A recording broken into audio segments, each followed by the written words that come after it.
And they hope that the enemy forces, which have struggled to take large cities, will eventually get bogged down. Wearing camouflage uniform and carrying a Kalashnikov, a soldier nicknamed Topaz watches the motorway running north from Kiev's eastern suburbs. With his companions, he is keeping up a barrage of artillery from behind the front line, as regular explosions of heavy weaponry echo across the plain and an icy wind blows. Today the troops' morale is at its highest, said the muscular man in his 40s, radioing messages via a headset.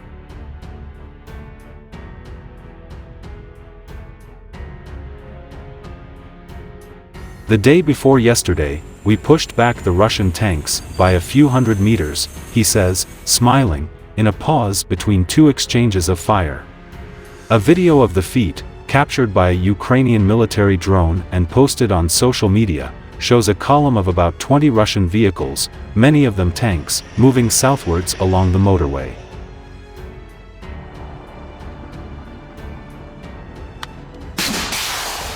A sudden hail of shells and rockets hits the Russian convoy, blowing up first the lead tank and then one at the rear. We shot at them with tanks and rocket launchers, Topaz says. The Russian convoy makes a sudden half-turn and gets out of the village as quickly as it can. They went to hide in the nearby villages, says Topaz. The attack took place close to the village of Skybyn in the Kiev region, a few kilometers from the road into Brovary, the eastern gateway into the capital.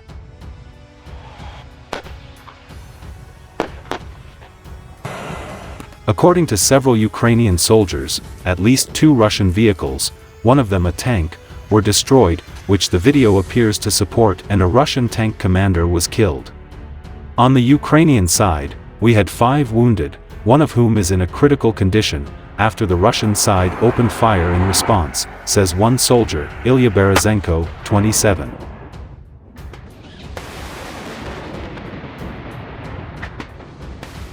Since the invasion began on March 24, the Russian troops have seized numerous pockets of strategically important territory, particularly along the southern coast and to the east and north, and are now positioned at Kiev's northwestern and eastern edges.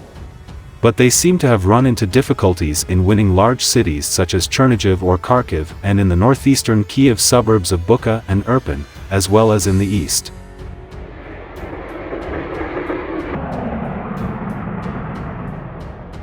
While Russia's bombardment is massive and deadly, raising fears it will lay waste to cities as it did in Chechnya and Syria, the ground troops around Kiev particularly seem to have hardly moved in recent days, according to a number of military experts.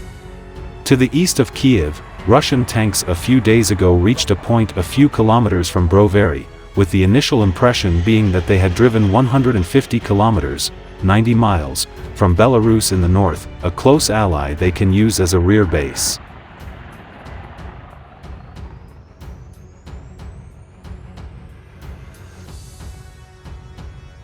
But Ukrainian military and numerous defense experts say the Russians actually traveled from the east and from Sumy some 300 kilometers away, near the Russian border, taking small roads through sparsely populated areas.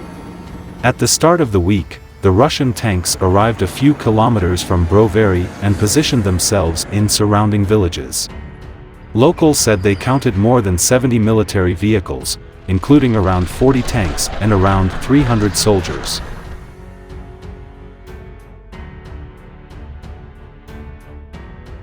This column, or part of it, then moved towards Brovary in Kiev and was halted Thursday at Skybyn, according to Ukrainian military experts, who question whether the Russians seriously thought they could use a few dozen tanks to enter Kiev, a city of 3 million prior to the invasion and now fortified with barricades.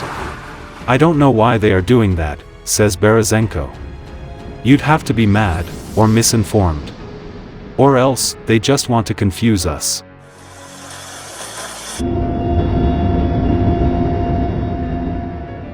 The incident in Skybyn reinforces Ukrainian soldiers' belief that the Russians have overestimated their resources, in terms of troops and equipment, and underestimated those of their opponent.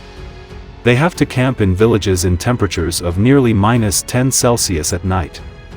They lack provisions and have to raid houses, adds the Ukrainian soldier.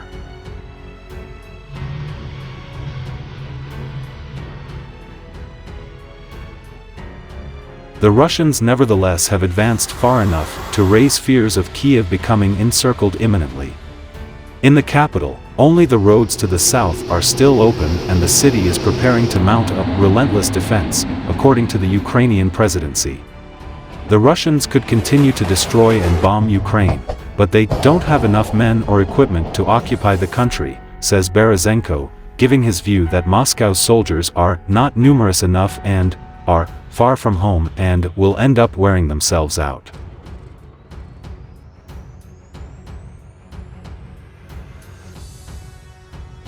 Russia is losing scores of tanks, with Ukraine's military developing a range of new tactics that include grenade-dropping drones, military analysts told The National. An estimated 64 main battle tanks and 37 armored fighting vehicles have been destroyed by a range of weapons, but in particular British-supplied modern anti-tank weapons.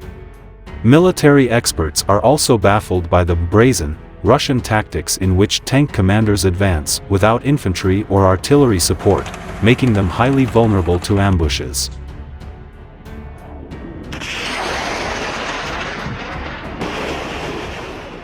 The Russians have lost every single type of tank so far bar the T-90M, which is the most modern tank in service, said Sam Kranievans of RUSI, a defense and security think tank.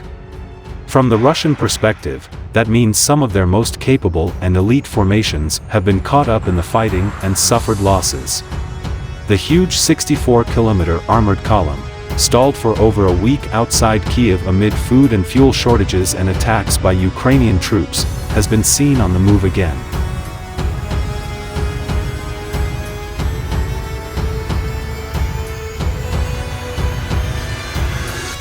New satellite photos appeared to show the massive Russian convoy outside the Ukrainian capital had fanned out.